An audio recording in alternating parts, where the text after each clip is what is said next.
Okay, so welcome everybody. We're on Daf Yud Bet. Let's just go back slightly to the bottom of Yud Aleph Amud Bet. We finished off with yesterday. So we were talking about the question. Just to recap, we spoke about the question: what happens when the Kohen Gadol doesn't die, but we find that he's actually invalid to be a Kohen Gadol. In fact, he's even invalid to be a Kohen at all. So we said we know from the Mishnah that if you had the Gemar Din, when there was no Kohen at the time, then the Rutzach can never get that kapara. He has to go into the Yer Miklat and he has to stay there forever. So the question is, when the Kohen Gadol at the time of his Gemar Din was found to be a Ben Grusha or Ben Chalutza, which we explained yesterday may just mean Ben Grusha, but in other words, he was invalid and he could not serve as the Kohen Gadol, what would happen? So on Daf Yud Bet, we are how many lines? About 5 lines from the bottom. And it says, Nigmar dinov v'nasa kohen ben grosha or ben grosha, pligi bar Rabbi Ami v'Rabbi Yitzchak Nafcha. Right, this is a machloket between Rabbi Ami and Rabbi Yitzchak Nafcha. Chad amar meita kohuna v'chad amar batla kohuna. Right, so one opinion says that this means meita kohuna. In other words, it's exactly the same as the case of where the Kohen Gadol dies. Just as he dies, he's now no longer the Kohen Gadol. So too, he's been the Kohen Gadol until now. Now he is removed from his position, and it's as if he died, and therefore that is enough to affect kapara, and the person, the Rotzach, can go free. The other one says, no, we say batla kuna, that retroactively, since this person was never a Kohen Gadol, he was never a Kohen, and therefore the Rotzach, it's as if he was is Nigmar Dino without a Kohen, and therefore he can never leave the Yer Miklat.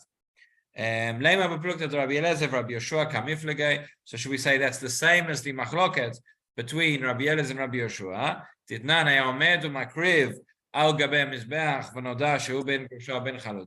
You have a Kohen, this is a Kohen Hediot now, not the Kohen Gadol, but it's a Kohen Hediot who is bringing the korbanot. He's doing the avodah in the Beit HaMikdash, and he discovers, we have witnesses who come to say he was actually a halal, he was actually not a Kohen.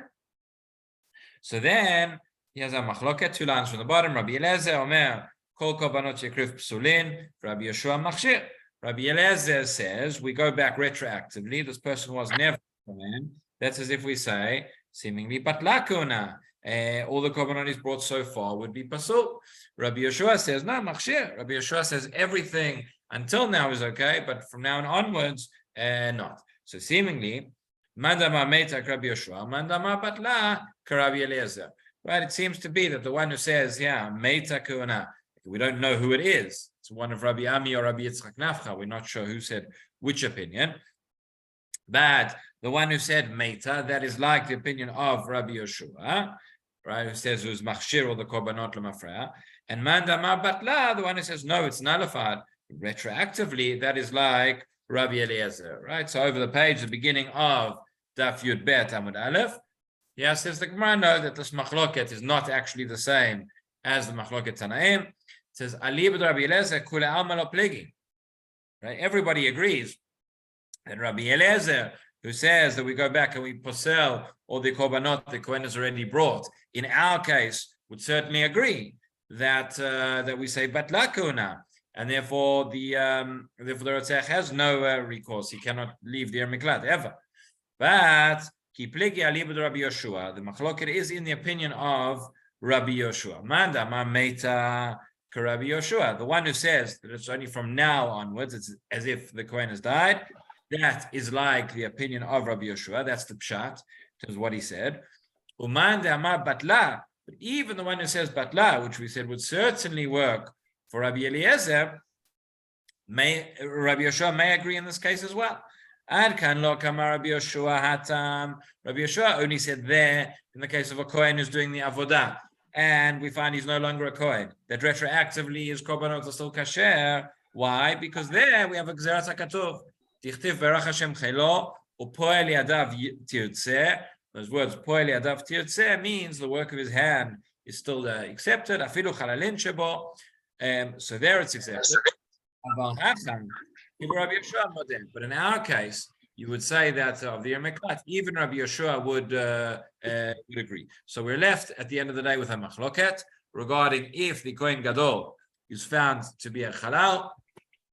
One opinion says that's the same as the Kohen Gadol dying, and therefore the Rotzeach goes free. One opinion says no, that is batla kona, that is as if there never was a Kohen Gadol at the time of his verdict, and therefore he has to stay in the Miklat forever.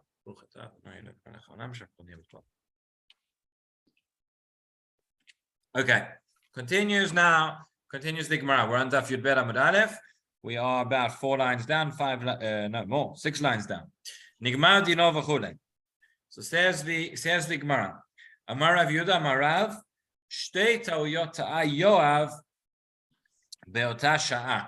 Okay, there were 2 mistakes. We're now talking about mistakes which people made in terms of going and getting, in this case, not the Ir Miklat, but in this case from the Mizbeach. In the same way that the Ir Miklat provides one from protection, so too, holding on to the Mizbeach would provide one from protection as well. They would not be able to be killed there at that point. Yoav, who was previously the Sar Tzava, under David HaMelech, and then afterwards he was disloyal, and David HaMelech commands his son Shlomo after his death that Yoav needs to be executed. So he says Yoav ran away. He tried to hold on to the Mizbeach, and he made 2 mistakes. What were the 2 mistakes? What were the 2 things he got wrong in this halacha? Dichtiv, Vayanas Yoav el Ohel Hashem, Vayachazek bekarnot hamizbeach. Yoav ran away and to the Mishkan, and he held on to the karnot hamizbeach, onto the corners of the mizbeach.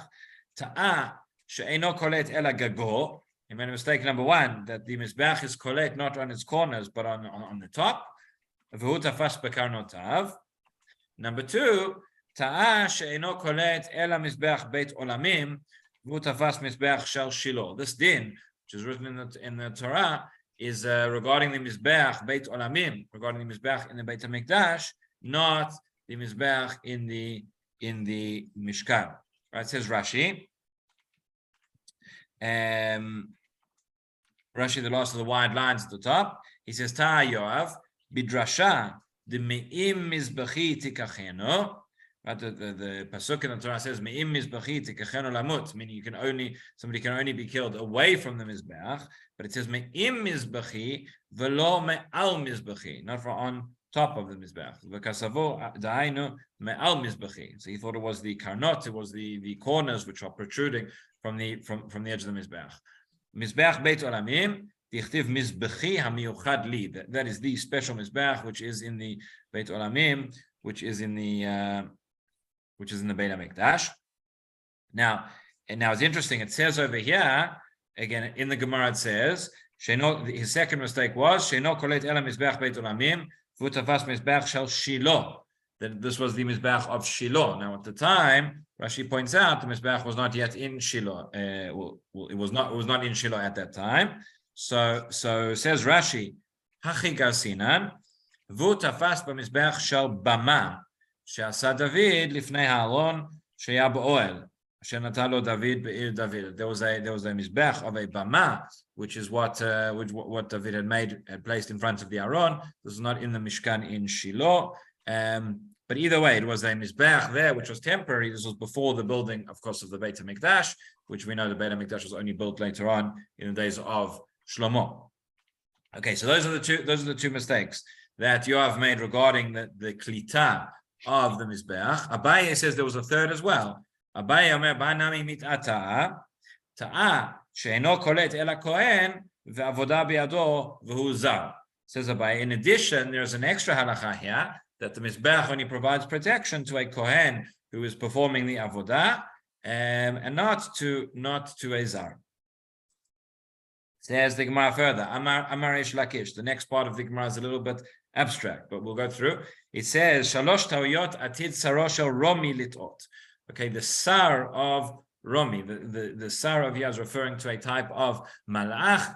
We know that each clearly this Gemara can't be taken literally, but each nation has got a Saro Shel Mala, a sort of angel, I guess, who is responsible for them, and the Saro Shel Romi, who is the descendants of Edom, which is the descendants of Esav, who are responsible for killing and for persecuting the Jewish people. So their Sar is going to make the following mistakes. He's also going to think that he gets away, that he gets free, he gets the Ir Miklat, but no. So Amar Yesh Lakish Shalosh Tauyot Atid Saro Shel Romi Lit'ot. Tichtiv Mize Ba Me'edom Chamutz Begadim Mi Batra. So this is the pasuk. This is the pasuk in Yeshayahu, and he says the following: To'eh she'ena koletet ela betzer. We've learned that betzer is one of the these are the names of the Arei Miklat. Have a look at Rashi over here. Rashi on the pasuk. He says, well, Rashi before Saro Shel Romi, Samael Sheivrach. That's the name of this angel. Sheivrach leBatzra, will run away to Batzra. Shebatchila Yifra mimeno ksheyagia haketz lecharev. Right, he's the one who's going to, when the end of days comes, and he's going to have to pay for what he's done. He's going to have this. He's going to have a retribution. Kedichtiv Yifkod Hashem al tzva marom. The pasuk in Yeshayahu says Hashem will pay back to the upper hosts, legions. But marom v'achakach al malchei adama al adama. So first, right, the nations who have gone out and killed and have acted in this way, first their sarim shalmala are going to be punished, and then the kings on earth are going to be punished afterwards as well. Right. Obviously, none of this we can take literally, right? If we're talking about malachim and talking about sarim, etc., so we know that all the malachim can only do Hashem's bidding, right? There's no such thing. It's not a Jewish concept of, that there are different domains and there are malachim here who are doing good and malachim down there who are doing bad. That, of course, we know is not our concept. The Gemara in Bava Batra tells us that Satan, Malach HaMavet, and Yetzer Hara are all the same thing. All the same entity. Sometimes people get confused. People think that the Yetzer Hara is, there's a very non-Jewish concept of somebody trying to go, this malach going against Hashem, and that, of course, is not ours. Our concept is that the Yetzer Hara is doing Hashem's bidding in order to allow us to have free will, and so it happens in that way. So obviously, this can't be taken literally, but the allegorical meaning, that as if there is this this king of Romi, of Edom, who is going to be punished. Says Rashi, Chamutz begadim midamo shel Samael af al pi she'ena malachim basar v'dam. Even though we're talking about malachim who are not flesh and blood, katav bo hakatuv ke'en harigat ha'adam. It's as if the Torah is saying as if he will be killed.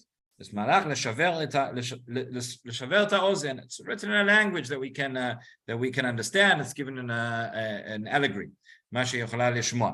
So it says that from Batra. So this Saro Shel Romi will run away to Batra, thinking that is the Ir Miklat, but in fact the Ir Miklat is Betzer. It's a different place, different city. So that is Ta'ut number one. Says Reish Lakish, she'ena koletet ela betzer v'hu golela batra. Okay, that was number one. Number two, to'eh she'ena koletet ela shogeg v'hu mezid. But this is a halacha which we've already discussed. I mean, this is relevant in terms of the halachot of the Miklat, that he thinks that it's only kolet that the Miklat is only kolet when one killed b'shogeg, when it was accidental, and this was over here was mezid. And number three, ayat to'eh she'ena koletet el adam v'hu malach. Okay, number three is that his mistake was that the Arei Miklat are only said for Adam, only for people. He is a malach. Okay, again, as I say, that's a bit of a difficult Gemara, not really something we can take literally, but be that as it may, that is what Reish Lakish tells us. Continues the Gemara, Amar Rabbi Abau, Arei Miklat lo natnu likvura. So says Rabbi Abau, you cannot bury somebody in the Arei Miklat. The Arei Miklat is not a place where you have a cemetery where you bury. When we're talking about Arei Miklat over here, by the way, we're talking not just about the six specific Arei Miklat. We're also talking about the Arei Leviim. There's 42 cities of the Leviim. So these are all cities in which one would not have a Beit Kvarot. Right, because these psukim are talking about the Arei Leviim. Dichtiv umigrashehem yiyu lebimtam v'leuchusham ulechol chayatam. They will have these migrashim. Migrash in modern Hebrew is a court, right? But you have these areas in front of them surrounding the city, and these migrashim, which are for their animals and for their possessions. Ulechol chayatam. What does that mean? Ulechol chayatam. So it says lechayim natnu. They were given, these cities are given for life to live in and not to be buried in. Says Rashi over there, right? They were given to the Leviim, not they have to bury outside the city, but not inside. So now we have a question. We say Meitive.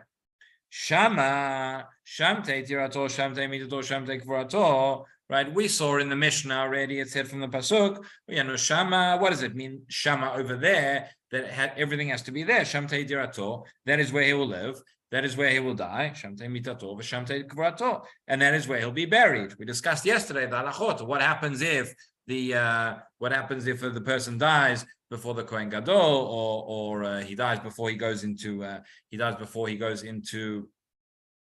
the Yer Miklat, into Galut, and we said you have to bury him there, inside the city. And if he's in the Yer Miklat and he dies first and he's buried, and then the Kohen Gadol dies, so then you can take his bones out. So here we're saying that these Arei Leviim were given to them and they can't be buried there. Our Mishnah said that you, in fact, do bury the Rotzeach there. So which is it? Answers the Gemara. Rotzeach Shani Tegale Berachmana says not. That's exactly the point. It's different for a Rotzeach because the pasuk told us explicitly that they have to be buried there, so they can be buried there, but not the Leviim and not anybody else. Could be based on this, by the way, that when this is the machloket, this is what we discussed yesterday. That when we say that if the Rotzeach was living in the Yer Miklat and he died, and then the Kohen Gadol died later on. So we said, then you can go and you can take the bones of the Rotzeach and move them out of the Yer Miklat, move them to Kever Avot, right? Just like if the Kohen Gadol had died while he was alive, he would leave the Yer Miklat. The Kohen Gadol dies once he's died, he can leave the Yer Miklat as well. We said there was a machloket amongst the Mefarshim. What does that mean? Does that mean you have to go and take his bones out, or does that mean that you're allowed to? So it could be based on this limud over here. If the default position is that nobody should be buried in the Yer Miklat and it's only the Rotzeach and there's a special Gzerat HaKatuv, so maybe you'll say that once the Kohen Gadol dies, you have to go and take him out. Or you could say no. Once there's a special Gzerat HaKatuv, that means you're allowed to leave him there. You're allowed to leave him there forever. So that's the machloket that we saw yesterday. Okay. Next. Said the Mishnah, Kshem Sha'ir Koletet, etc. If we go back to the Mishnah for a second, it said that it's not just the city, but it's also the Tchum outside, right? Tchum, which we know is Alpayim Amah, 2,000 Amot, roughly a kilometer, or just under, in all directions from the city. This is the same as we have the Tchum Shabbat. The Mishnah told us, Kshem Sha'ir Koletet Kach Tchuma Kolet. So when the person is running to the Yer Miklat, just as he has protection inside the city itself, also these 2,000 amot outside the city, he has protection there, and the Goel Adam is not allowed to kill him. So says the Gemara over here, Kshem Sha'ir Koletet, we're about 8 lines down from the wide lines on Daf Yud Bet Amud Aleph, 2 dots, Kshem Sha'ir Koletet, V'raminu v'yashav ba v'lo b'tchuma. Wait a minute. We have a pasuk. I'll read the entire pasuk for you. It says, "Vatzilu eidat harotzeach me'at goel adam," right? That the assembly should save the rotzeach from the goel adam. V'shiv oto eidah al ir miklato, return him to the ir miklat. Asher nashama v'yashav ba, and he will dwell there. He will dwell in that city. Admot haKohen HaGadol asher mashach oto b'shem ben hakodesh. So since the pasuk says v'yashav ba, he will sit in it, we learn ba v'lo b'tchuma, that he has to be in the city and not in the tchum, and not outside. So how can you say that the tchum also counts as part of the place where he gets protection? Amar Abaye lo kasha, kan liklot, kan nadur. Says Abai, there's a difference between what do we mean? When we say liklot, we say we'll give him protection, right? He's running there, he's on the way to the city. Once he steps within that boundary of the tchum, that means he is then safe. That means that the Rotzeach, the Goel Adam, is not allowed to kill him. But where is he meant to stay? Where is he going to live? There he has to, meaning that the tchum gives him protection already, but he has to live permanently within the city itself. He's not allowed to stay there. He's not allowed to make his house there inside the tchum. Kan niklot, kan ladur. So says the Gemara, well, maybe, again, we're talking here about these array leviim, and know the array leviim have very certain parameters in terms of the way that they're built and the way they're constructed, and we should already know that he wouldn't be allowed to live in the tchum. Ladur tipuklei de'eno since they're migrash, velo migrash sadeh, velo migrash il, velo il migrash. Okay, so this is a halacha we have, this the Gemara learns out, regarding array leviim. That the way the array leviim they have to be built is that you have the city, and around the city, in those 2,000 amah, so you have it divided up into two. There is the internal 1,000, right, 1,000 amah, and then there is the outer external. So in the first 1,000 amah that is outside the city, that is called a migrash. That is a migrash. That area has to be left clear. That is part of the beauty of the city. This is the way that it's built. That you have this completely clear area outside. That is the migrash. And beyond that migrash, you have the sadeh. You have there where trees and things can be planted. But in those areas, you don't change from those different areas. So you have the ir, migrash, and sadeh. And each one has its parameters, and you cannot turn one into the other. So says Rashi over here. He says, Enosin, before that, Rashi, where he says, Tipukle, Tipukle de'en bonin bayit b'migrash. We already learned that halacha that you cannot build a house in the migrash. De'im ken avale migrash ir. Because then you are turning the migrash, this area outside the city, into right. There are different. We're very strict here about our zoning permits. We don't make the field of the leviim into a migrash. So we have 2,000 amah around the city. You'll measure out outside the city. Mikira ir v'chutza 1,000 amah v'gomer. It says from the entrance, from the wall of the city and outwards, the first 1,000 amah.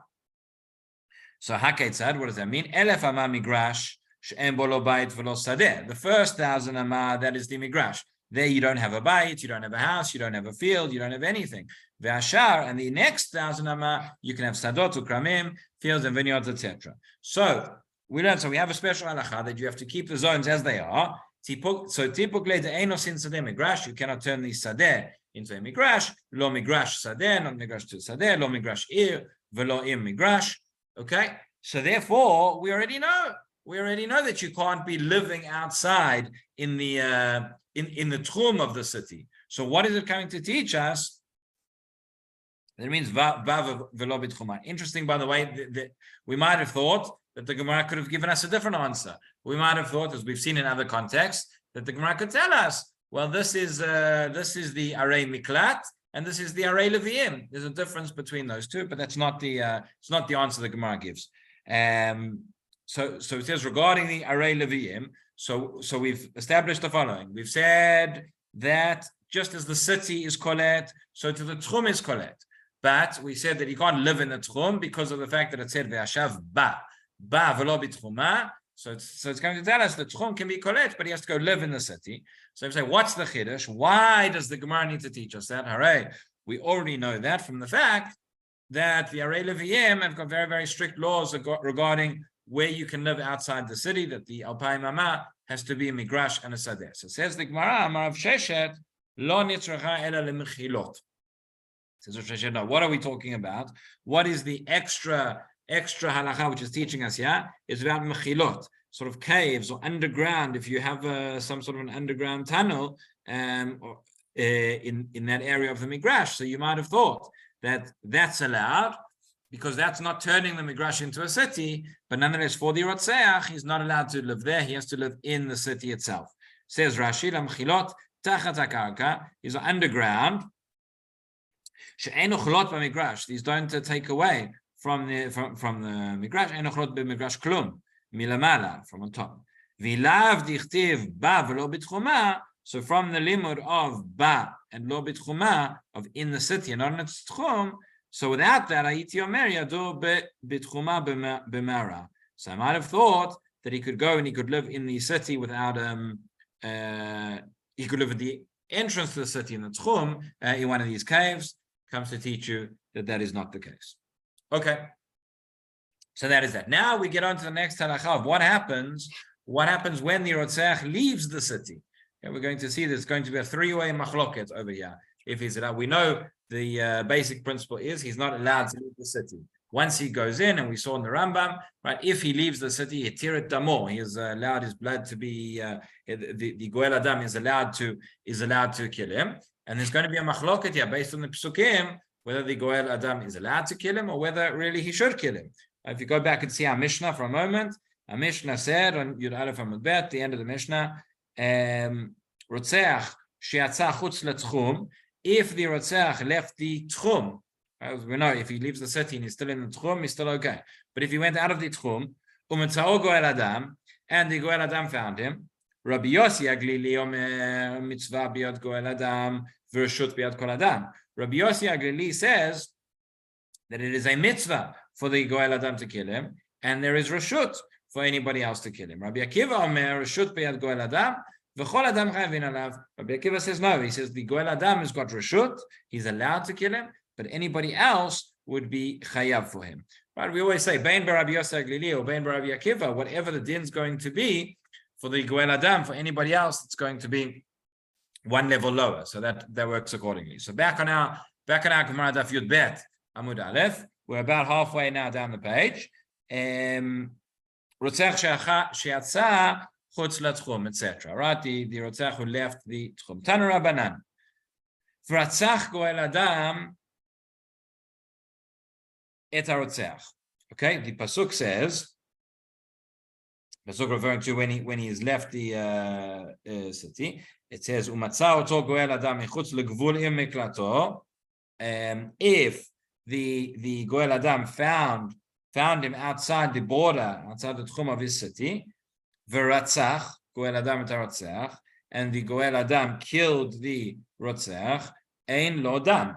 He has no blood, meaning that he is allowed to do that. We saw previously, and we're going to have to work out how all this fits in with the sugya on Daf Yud. On Daf Yud Amud Bet, we saw that Rav Huna said, right there we were talking about on the way to the Ir Miklat, if the Goel Adam was to kill the Ratzach, would he be chayav or not? We saw Rav Huna learned that out from this pasuk, Ein Lo Dam, to say that he's not going to be chayav, he's going to be patur midoraita. Nonetheless, he held that still, Chazon Ish told us that still was not something a person should do. So seemingly, there's going to be two different ways to learn this. Seemingly, the way we explained then was that Gemara over there with Rav Huna was talking about on the way before he's gone in permanently to live in the Ir Miklat, and that was when we had the two Talmidei Chachamim who come from the Beit Din who accompany him.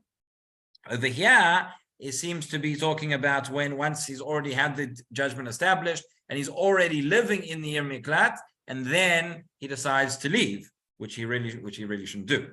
And as we saw yesterday, the question, even if it's for the sake of Pikuach Nefesh, is he allowed to? Should we tell him to? That we discussed in yesterday's shiur. But that seemingly is machloket between, or not a machloket. The two sugyas are talking about different cases.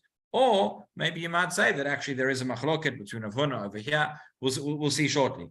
But interesting also the pasuk, this language, I think somebody asked before, it might have been Jeffrey, I don't remember who asked previously, the fact that the Torah all the time talks about this person as a rotzeach. Right? The word rotzeach has very, very negative connotations for us. And it's interesting that not only does it refer to the rotzeach, the person who killed, right, as a rotzeach, but it also says about the goel adam. The goel adam, the person who's killing him, it says ratzach goel adam et rotzeach. Clearly here we are not talking about murder for which one would be chayav. In one opinion, this is even talking about a mitzvah. So the term rotzeach does not necessarily imply the negative connotations we might have thought. In any event, Rabbi Kenigsberg, yes. what would happen if the so-called Rotzeach defended himself and killed the Goel Adam? What would his position be then? Okay, interesting question. What would we say? Would we say that the Rotzeach has the ability to defend himself, that he would be judged like a Rodef? So if we say that he's not allowed to leave in the first place, and that it may even be a mitzvah for the Goel Adam to kill him, right? Seemingly we would say that he's not allowed to defend himself, that he shouldn't go. I think that's what we would say. I have to check for you. It's an interesting question. It does come up as well. For example, in Pinchas, right? We know the case whereby Pinchas killed Zimri. There is a special halacha, similar in some ways to what we're learning over here, because it's a case of where there is no beit din and there's no chiyuv mitzvah in that sense, where a person is allowed to. Again, this is not practically applicable nowadays, but the din of kanaim pogin bo, right? How was Pinchas allowed to go and kill Zimri the way that he did? Because Pinchas was a kanai, meaning, but he was 100%. Right, did it l'shem shamayim, and therefore he was allowed to go and to take the law into his own hands, so to speak. Again, the Gemara tells us the Gemara in Sanhedrin discusses this halacha. There are many conditions in order for it to happen, and one of the things is that if a person is a kanai but they have a vested interest and it is not 100% l'shem shamayim, they are not allowed to take the law into their own hands. So this is something which is not at all practicable nowadays, but.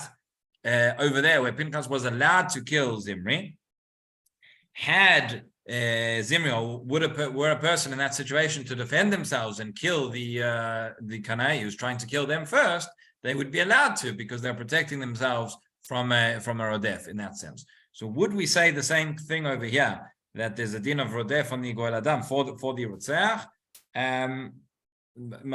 My gut feeling is to tell you no, but I need to check that out.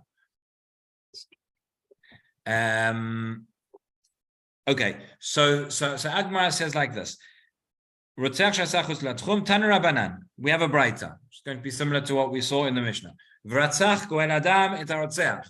Pasuk says that the goel adam is going to kill the rotzeach. Mitzvah biyad goel adam. This is a mitzvah for the goel adam to kill the rotzeach.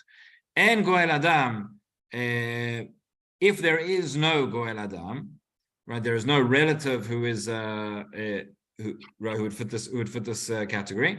Therefore, rashut biyad kol adam. Therefore, anybody is allowed to kill him. Those are the words. That's the opinion of Rabbi Yossi Aglili. Rabbi Yossi Aglili. Rabbi Akiva Omer. Rabbi Akiva says, we said one level lower. He says rashut biyad goel adam v'kol adam chayavin alav.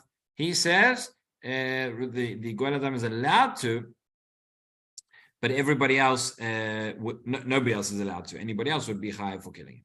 Okay, so now says the Gemara, "My Talmud Rabbi Yossi Aglili."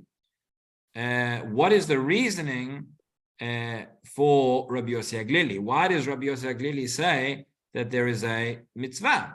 Says the Gemara, "Miktiv imratzach."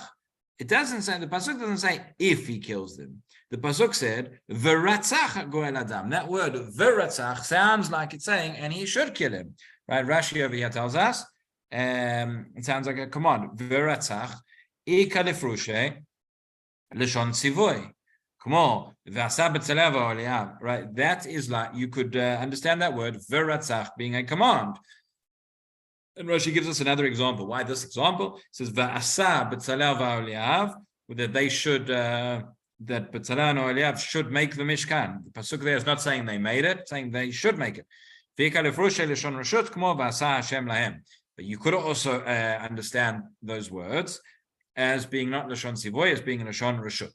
So that is the machloket between Rabbi Yossi Aglili and Rabbi Akiva, how to interpret the pasuk.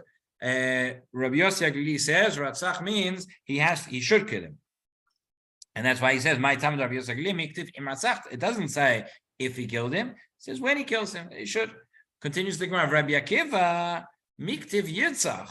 Rabbi Akiva says it doesn't say yirtzach, which is definitely a lashon sivoy. It says v'ratzach.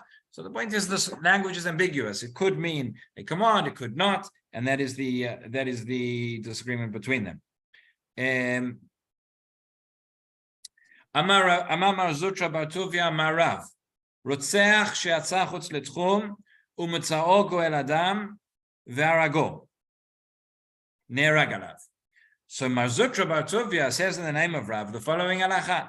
He says, if a Rotzeach left the Tchum, and, because as we've said, it has to be not just left the city, but left the Tchum as well, Umatzol Goel Adam, and the Goel Adam then finds him, Veharago, and he kills him, Neherag alav, he's killed for it, meaning the Goel Adam would be Chayav. The Goel Adam would be culpable for killing the Rotzeach who's left the Ir Miklat. So who's this opinion? This is certainly not what we've just said. Right, whether it's Rabbi Yossi Aglili or whether it's Rabbi Akiva, one said it's a mitzvah, one said it's a rashut. Neither of them said that he's going to be chayav. Neither of them said he's going to be killed, and that is what this third opinion seems to be saying. Mazutra Batovia Marav. So says the Gemara, Kaman. So who is this like? Lo Rabbi Yossi Aglili, velo Rabbi Akiva. Right, it's definitely not the opinion of Rabbi Yossi Aglili, and it's definitely not the opinion of Rabbi Akiva either. So Huda Amar Ki Haitana. It must be like the opinion of this Tana. The Tanya, Rabbi Eliezer Omer Ad Omdo Lifnei Ha'eda LeMishpat. Okay, Rabbi Eliezer says the following. We have the pasuk. The pasuk tells us Ad Omdo Lifnei Ha'eda LeMishpat, until he stands before the crowd, before the kahal, for mishpat, for his judgment. Okay, this is the pasuk says, again, these are all in the same section. This one is a little bit earlier to the other pasukim which we saw. The full pasuk, Bamidbar Lamed Yud Bet, Vayu lachem me'arim lemiklat. You'll have these cities, the zarei miklat set aside. Migoel v'lo yamut harotzeach, and from the goel adam, the rotzeach will not die. Ad amdo lifnei eda lemishpat. He won't die until he stands for his judgment, meaning he won't die before, certainly. So says the Gemara like this. Then Rabbi Eliezer Adam dolifnei eda lemishpat matamud lomar. What is it coming to teach us? Since we know the psukim do tell us that if he doesn't run to the Ir Miklat, the Goel Adam could kill him. Right? This is the pasuk which Rabbi Yossi Aglili and Rabbi Akiva argued about. One says Vratzach means he has to kill him. One says it means he can. But since it says Ratzach Goel Adam Tarotzeach, what is that referring to? When is that talking about? Yachom miyad. You might think that it means immediately, right? As soon as this accidental death happens, the Goel Adam is a witness to it. He's right there, straight away. Right, the axe fell in it. He picks up the axe from the floor and he kills the Rotzech straight away. You might have thought that he can do it right there and then. Right?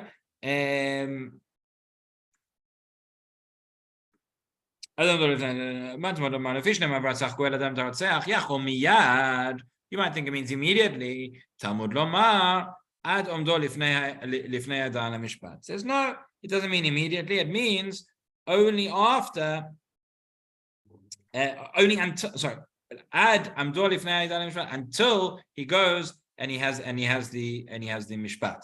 Meaning, once he's had the mishpat and once he's gone into the miklat, then, according to this opinion, the Goel Adam can no longer kill. Rabbi Yossi, Rabbi Akiva, hi ad omdo lifnei adam mishpat, my darish by. Okay, then the Gemara is going to. We'll see that tomorrow. Then the Gemara is going to talk about how Rabbi Yossi Aglili and Rabbi Akiva, what do they learn from this? Ad omdo lifnei adam mishpat. But I think we'll stop there. Tomorrow we'll go into this again, because we see what's a little bit unclear from the Gemara is at what stage are we talking about? We've seen clearly there are three different opinions here in terms of the possibility, or maybe four different opinions, in terms of whether the Goel Adam is allowed to or commanded to kill this Rotzeach. We've seen Rabbi Yossi Aglili and Rabbi Akiva. They're clearly talking about when he leaves the Ir Miklat. Then there's this opinion of Rabbi Eliezer, who says that at a certain point, seemingly the same point, because it's an argument. He says that when he leaves, he cannot kill the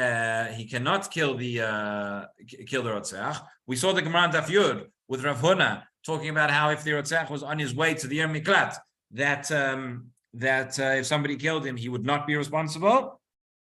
So we could be talking about when he's on his way to the Yom Miklat before the Mishpat. We could be talking about when he's on his way, when he leaves the Yom Miklat after the Mishpat. That's what's a little bit unclear here. We have to unpack that a little bit more in terms of what stage chronologically we're talking about this question. Certainly at one point the Torah says the Goel Adam can kill him. One point it says he can't kill him. But we'll go back over this and we'll try and explain that out tomorrow.